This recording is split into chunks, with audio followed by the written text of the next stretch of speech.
La oportunidad tiene una característica bastante peculiar y es que no suele aparecer en nuestras vidas con bombo y platillo, metiendo mucho ruido, sino uno tiene de alguna manera que adiestrar su mirada para encontrarla.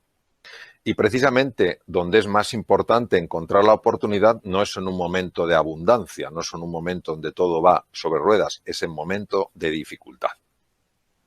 ¿Por qué me siento seguro en mi zona de confort? ¿Y por qué me siento inseguro ante ese otro mundo exterior a mí que ha cambiado? Precisamente porque me veo ajeno a él. Creo que el mundo exterior está ahí, el mundo interior está aquí. Por eso cuando me han hecho alguna entrevista y me han preguntado ¿cuál cree que es el mundo que nos vamos a encontrar? De nuevo vemos en esta misma pregunta el reflejo del paradigma de la forma de ver de Cartesio. Nos lo vamos a encontrar porque es ajeno a nosotros. ¿Y si esto fuera un error de primer orden? Que tuviera unas consecuencias absolutamente extraordinarias. Imaginaros el mundo que se nos puede abrir si descubrimos que hay un error, tanto en la visión de Newton como en la visión de Descartes y en la visión de muchas otras personas. Dejadme que os explique ahora un aspecto de lo que se llama la neurociencia afectiva.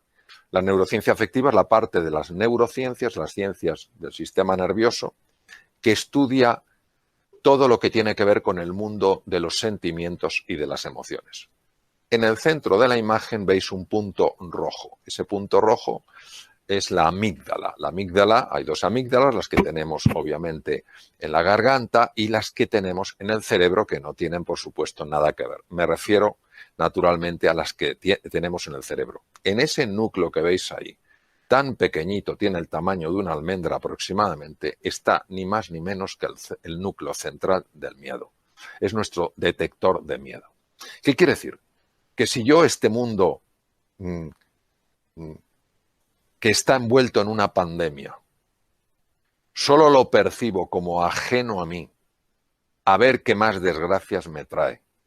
Si solo veo un mundo incierto, hostil, volátil, ambiguo, y yo me veo a mí mismo como una víctima que tiene que ver cómo sale adelante ante esta tormenta que está sacudiendo a la humanidad entera, os voy a decir lo que pasa. Lo que pasa es que se activa ese núcleo central del miedo en la amígdala y se desactiva lo que veis ahora en color rojo. Ni más ni menos que la parte del cerebro que es absolutamente imprescindible para adaptarse. Es un momento para recordar la frase genial de Charles Darwin: no es la especie más fuerte ni la más inteligente la que sobrevive, sino la que mejor se adapta. ¿Cómo nos vamos a adaptar, queridos? Si la parte del cerebro, la parte más moderna, la corteza prefrontal, no funciona adecuadamente porque está activado el núcleo central del miedo. Ni podremos negociar, ni podremos ser creativos, ni podremos innovar, ni podremos emprender, ni podremos cooperar, ni podremos descubrir la oportunidad en medio de la dificultad, porque si hay una estructura en el cerebro clave precisamente para que eso suceda, es esa región, las áreas prefrontales del cerebro.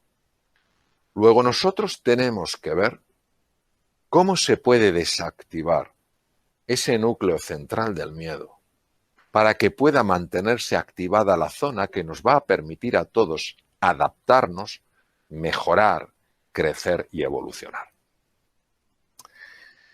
Como lógicamente soy médico, he ejercido la cirugía 26 años, aunque desde hace unos largos años ya no estoy en el ejercicio clínico, sino en la investigación y en escribir y transmitir estos conceptos, sí me importa mucho deciros que cuando se enciende el núcleo central del miedo en la amígdala, no solo se desactiva la parte anterior del cerebro, que es precisamente, como hemos comentado, la que nos ayuda a adaptarnos, es que además tiene profundos efectos a nivel del cuerpo. Si veis en la zona inferior de la presentación, con un color rosado, veréis que pone cortisol. El cortisol es una sustancia, es una hormona producida por las glándulas suprarrenales y que se utiliza mucho en medicina en situaciones muy importantes. De hecho, ha sido muy utilizado cuando en la situación actual con el COVID-19 se producía una reacción excesiva del sistema inmune y un cuadro inflamatorio. Se utiliza también en los trasplantes, etcétera. Pero cuando el cortisol es liberado por procesos mentales que están interpretando un territorio incierto como un territorio hostil sin siquiera haberlo conocido, solo por unos fragmentos de información, por importantes que sean, el cortisol empieza a liberarse de una forma anómala en la sangre, no gestionada por un profesional, sino anómalamente en la sangre, y esto no solo afecta a los órganos que veis debajo, tubo digestivo, hígado, sistema cardiovascular, corazón, pulmones, sino a esa célula que veis a la derecha, que es una de las células más sensibles al cortisol. Es el linfocito asesino. Imaginaros lo brutal que tiene que ser en su ataque para que a este linfocito, que es parte de nuestro ejército, le llamen asesino. A mí me recuerda en la guerra de las Malvinas cuando decían que los británicos iban a mandar a las Malvinas a los gurkas. No sé si os acordáis de aquello. Los gurkas tienen una fama de ser gente que se escabullía, se metía sin que les pudieran ver, usaban cuchillos, degollaban a la gente, no sé si recordáis aquello. Pues de alguna manera siempre ha habido dentro de los ejércitos tropas especiales, tropas muy entrenadas para entrar en las líneas del enemigo, pues nuestra tropa especial, o al menos una de ellas, es ese linfocito, el linfocito asesino NK Natural Killer, asesino natural. Bien, este es un linfocito especializado en el ataque sobre todo a dos tipos de agentes nocivos, las células cancerígenas, número 1, y los virus. Acordaros que el COVID-19 es un virus. Los virus y las células llenas de virus para que no revienten y llenen de virus el torrente sanguíneo. Pues bien, la liberación excesiva de cortisol anómala generada por la mente es capaz de bloquear, al menos parcialmente, el funcionamiento de los linfocitos asesinos. Fijaos qué curioso como en un momento determinado donde tenemos que tener un sistema inmune lo mejor modulado posible y unas capacidades cognitivas lo más hábiles precisamente para que nos podamos adaptar, fijaros qué curioso cómo cuando uno está contemplando el mundo exterior ajeno, hostil, sucede todo lo contrario, cae nuestro sistema inmune, su modulación empeora y las capacidades para adaptarse también bajan. Por eso nosotros tenemos que cambiar esta pregunta. ¿El mundo que nos vamos a encontrar? No. El mundo que juntos podemos crear. Y aquí es donde vamos a dar el salto cuántico. Nunca mejor dicho. Porque tenemos que traer a primera línea como protagonistas de esta escena a dos de los físicos cuánticos más notables que han existido. Por supuesto, ha habido otros como Niels Bohr, el danés, que ganó el premio Nobel en 1922, el premio Nobel de Física, justo el año posterior al que lo ganó Albert Einstein. David Bohm, que conoció a Einstein, trabajaron juntos, quiero decir, en el mismo lugar en Princeton, en la Universidad de Princeton, Estados Unidos, y son estos físicos, Bohm, Einstein, Niels Bohr, etcétera, etcétera, los que nos han descubierto dónde estaba nuestro gran error. Y el gran error está en lo siguiente. El mundo exterior y el mundo interior solo están separados en apariencia. En apariencia, como decía Niels Bohr, hay una verdad, es verdad. La física newtoniana, claro que es verdad en el mundo de las formas, en el mundo de las apariencias. Claro que en el mundo de las apariencias lo que decía Descartes parece que es verdad, que la mente va por un lado y el cuerpo va por otro. Sin embargo, los físicos cuánticos, Niels Bohr, Einstein, Bohm, nos introducen en un plano profundo de la realidad. Es como si solo conociéramos la superficie del mar. Y Newton y Descartes nos hubieran hablado de la superficie del mar, que tiene cosas apasionantes. Y está la tierra firme y nos la hubieran descrito, diríamos, qué maravilla, qué continentes. Y que físicos cuánticos como Niels Bohr, Einstein o Bohm nos hubieran metido en las profundidades del mar y nos hubieran enseñado los tesoros que hay.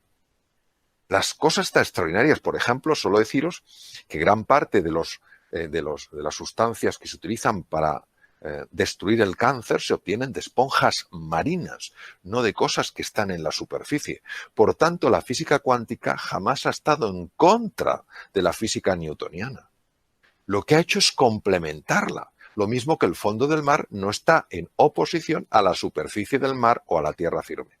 Pero claro, es que lo que nos han revelado los físicos cuánticos es de una profundidad insospechada. ¿Qué nos han revelado? Nos han revelado algo que es que el observador influye en lo observado. ¿Pero cómo es posible? ¿Pero qué me dices si yo lo que yo observo está fuera? Y yo soy el observador, que estoy aquí dentro. ¿Cómo yo voy a influir fuera? Pues sí, señor. Hay una dimensión de la realidad en la que nosotros estamos influyendo fuera con nuestra forma de pensar, con nuestra forma de sentir, con nuestra forma de actuar. Y cuando tiras del hilo y te vas para atrás, te das cuenta de que Carl Gustav Jung, probablemente de los psiquiatras más extraordinarios que ha existido, ya lo vio. Te das cuenta de que los miembros de la llamada filosofía perenne, es decir, los que no tienen la filosofía que te sirve toda la vida, Nisargadatta, Lao Tzu, Confucio, todos hablan de esto. Pero ha tenido que ser la física la que nos abra los ojos y diga, ojo, porque lo que está sucediendo dentro de ti va a tener un impacto fuera de ti, porque el observador y el observado están mucho más conectados de lo que te imaginas. Y por eso tenemos a alguien de la talla de Blake, William Blake, inglés, nació en 1757 y fue otro de los grandes filósofos para mí, aunque él era poeta, él era un magnífico grabador. Tú lees, yo lo leo a través de grandes expertos porque Blake es muy difícil de entender, William Blake, pero tú lees fragmentos de Blake y te sacuden por dentro y no sabes por qué. Luego tienes que leer a los grandes expertos, Taylor, etcétera, que se han pasado 40 años estudiándolo, etcétera, para comprender en mayor profundidad lo que querían decir. Pero fijaos lo que decía William Blake, si las puertas de la percepción, ¿de qué estamos hablando? De abrir la mirada, de que ya no hay un mundo fuera y un mundo dentro, sino que es un mismo mundo que da la apariencia que una parte está fuera y otra dentro. Si las puertas de la percepción fueran limpiadas, física cuántica, la realidad parecería como es, infinita. El mundo en un grano de arena, el paraíso en una flor, la eternidad en una hora, todo lo existente en la palma de mi mano. Pero es que hubo un científico por el que yo siento absoluta pasión. Voy por cada sitio que voy en el mundo, me muevo en el mundo, hablo con don Santiago con pasión. No solo porque a mí me ha influido mucho, aunque no le he conocido, porque él murió en 1934, nació en 1855 y murió en 1934, pero es un hombre que esto ya lo intuyó. Es el neurocientífico que mejor ha conocido el cerebro. O sea, tener en cuenta que él gana el Premio Nobel de Medicina en 1906, que era eso imposible para un español, imposible, pues lo ganó porque él hacía posible lo imposible. Y este hombre, en un mundo totalmente cartesiano, totalmente científico, totalmente rígido, siguiendo los principios absolutos de Newton, los principios absolutos de Descartes, este hombre dijo algo que creo que muchos neurocientíficos no han entendido. Todo ser humano puede ser, si se lo propone, escultor de su propio cerebro. Pero vamos a ver, si Descartes decía que el pensamiento, que es lo que yo me propongo, el compromiso, lo que yo creo, no tiene relación con el cuerpo. El cerebro es cuerpo, es físico, se puede pesar, se puede medir, se puede analizar, se puede diseccionar. Y sin embargo, este hombre los une. Y dice que todo ser humano puede ser, si se lo propone, escultor de su propio cerebro. Pero este hombre, ¿cómo lo pudo saber si no había tecnología? Hoy en día sí la hay. Y sabemos que la neuroplasticidad, la formación de nuevas neuronas, la formación de nuevas conexiones entre las neuronas, depende tremendamente de la forma de pensar. Por eso cuando escribí Reinventarse hablaba precisamente de eso, de lo que verdaderamente Cajal había descubierto, que el ser humano se puede reinventar, que la mente, los procesos cognitivos, naturalmente que conectan con los procesos físicos, porque son dos realidades que se pueden distinguir, pero no se pueden separar. De alguna manera, don Santiago, que de alguna manera precedió a algunos de los grandes físicos cuánticos, porque él gana el premio Nobel en 1906 por sus estudios de la teoría de la neurona, y en 1921, con el efecto fotoeléctrico, gana Einstein el premio Nobel de medicina. Es decir, estamos hablando de personas muy cercanas en la dimensión del tiempo. O sea, fijaos qué cosa más bonita que uno sepa que su forma de pensar, que su forma de sentir puede hacerle más inteligente, más capaz, pero es que además que puede hacerle influir en las circunstancias que genera en la vida, en lo que se encuentra. Y por eso tengo 3 palabras para ofreceros para vuestra consideración. Primero, que os atreváis a querer de verdad, que no tengáis ningún miedo en esta época de dificultad de sentir pasión por nuevos proyectos, de sentir pasión por nuevas oportunidades. No creáis que la vida quiere que vayamos con la cabeza baja. La vida en mayúscula llora cuando nos ve tristes. Entonces, querer con pasión, apasionaros por las cosas, entusiasmaros por los proyectos, entusiasmaros por las oportunidades que, aunque todavía no las vemos, van a surgir. En 1900 en Londres había 1 millón de caballos. Imaginaos la cantidad de gente que trabajaba alrededor de los caballos, el que cultivaba la alfalfa, el que tenía los establos, el que hacía las ruedas de los carruajes, el que conducía los carruajes, el que montaba los establos, y de repente aparecen los primeros coches. ¡Qué horror! El mundo se acaba. Imaginaros la cantidad de trabajos, de oportunidades, de posibilidades que han abierto los coches. Entonces, querer con intensidad, sentir pasión, porque hay un mundo de oportunidad. Ya sé que no lo vemos, Comentaba al principio de esta sesión que la oportunidad disfruta yendo absolutamente disfrazada, que no se la vea. Segundo, una vez que os hayáis apasionado, empezar a imaginar eso cómo se puede hacer realidad. Uno de los errores que cometemos, desde mi punto de vista siempre, en cuanto a la imaginación, es confundir la imaginación con la fantasía. La fantasía es un acto donde 2 elementos desconectados y inconexos yo los uno. Por ejemplo, si pienso en un unicornio, pues cojo un caballo, pienso un animal que tenga un cuerno, como puede ser un rinoceronte, los uno y tengo un unicornio. Eso es una fantasía. Es fantasía. La imaginación es una capacidad creativa en el ser humano. Cuando tú quieres de verdad algo y empiezas a imaginarlo, empiezas a crearlo. Por eso uno acaba creando lo que imagina, porque como el observador se afecta al observado, lo que tú imaginas que está animado con el fuego de la pasión busca su expresión natural en el mundo exterior, generando circunstancias favorables para tu avance, para tu progreso. Porque el mundo interior y el mundo exterior, de nuevo, recordémoslo, son parte de la misma realidad. Podemos distinguirlo, pero no podemos separarlo. Lo que sucede dentro de mí también afecta a lo que me pasa a mí. Entonces, y para abreviar, haciendo un resumen, evitemos, queridos, tomar la posición de una víctima. Ya sé que esta situación es dura. Hablo con conocimiento de causa. Esta situación es muy dura. No le quitamos dureza. Ahora, esta situación no es más dura ni más fuerte que lo que somos nosotros, sacando nuestra mejor versión y ayudándonos unos a otros. Enfoquémonos en conseguir lo que queremos.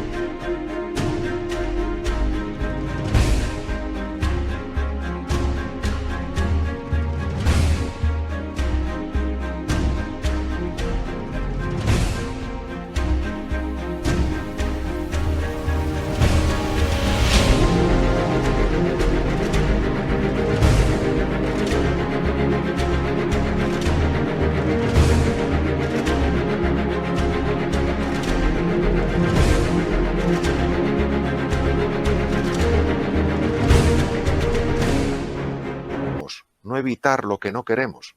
Si estamos hablando de pasión, si estamos hablando de entusiasmo, uno no se entusiasma por evitar lo que no quiere, uno se entusiasma por conseguir lo que realmente quiere.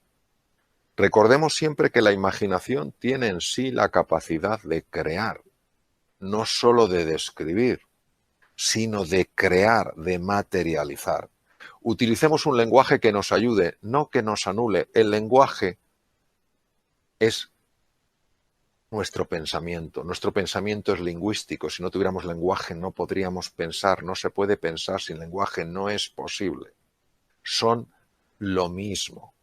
Y decía el gran filósofo austriaco Wittgenstein, los límites de mi lenguaje son los límites de mi mundo. Si usamos palabras constantemente como problema, hecatombe, desastre, tristeza, lamentación, horror, nuestro mundo se va a hacer muy pequeñito. Si reconocemos que eso existe y ponemos el énfasis en la oportunidad, en el desafío, en la cooperación, en la generosidad, en la pasión y el entusiasmo, nuestro mundo se va a expandir. Y sencillamente esto no se trata de vender nada, esto se trata de compartir algo que cuando uno de alguna manera, aunque sea humildemente, lo engancha, te abre un mundo de posibilidad. Entonces, que nos abramos a la posibilidad de que lo extraordinario pueda manifestarse en nuestra vida, en tu vida. Napoleon Hill no es un hombre muy conocido en España, es un hombre muy conocido en Estados Unidos, ya falleció hace muchos años. Y siempre me impactó mucho esta frase que le corresponde a él y por eso hay que poner su nombre al lado de la frase. La oportunidad viene envuelta en ropa de faena. Su forma de describir que la oportunidad no viene con bombo y platillo, como describía yo al comienzo de esta sesión. La oportunidad viene envuelta en ropa de faena. Quien está en posición de víctima, quien está utilizando un lenguaje donde solo caben los problemas, las dificultades, las limitaciones, los desastres, las hecatombes, no la va a ver. Quien cree que el mundo exterior está fuera y el mundo interior está dentro, no la generará. Y si no la genera, tampoco la verá. Napoleon Hill pasó 25 años de su vida, un encargo que le hizo una persona muy reconocida en los Estados Unidos, pasó 25 años de su vida estudiando la vida de la gente que había podido salir adelante en situaciones muy complicadas. Y llegó a la conclusión de que al final es esto. Si tú te entusiasmas, si tú imaginas, si tú cada vez que te caes al suelo, en lugar de quedarte mirando el suelo, empiezas a mirar al horizonte, empiezan a manifestarse, a aparecer oportunidades en tu vida. Entonces eso es lo que yo quiero dejaros como final de esta sesión, que busquéis la oportunidad, que esa oportunidad está, que uséis los recursos extraordinarios que tenéis para decir sí a la vida, para decir sí a este nuevo mundo que nos encontramos. Cuidaros mucho y un abrazo muy fuerte.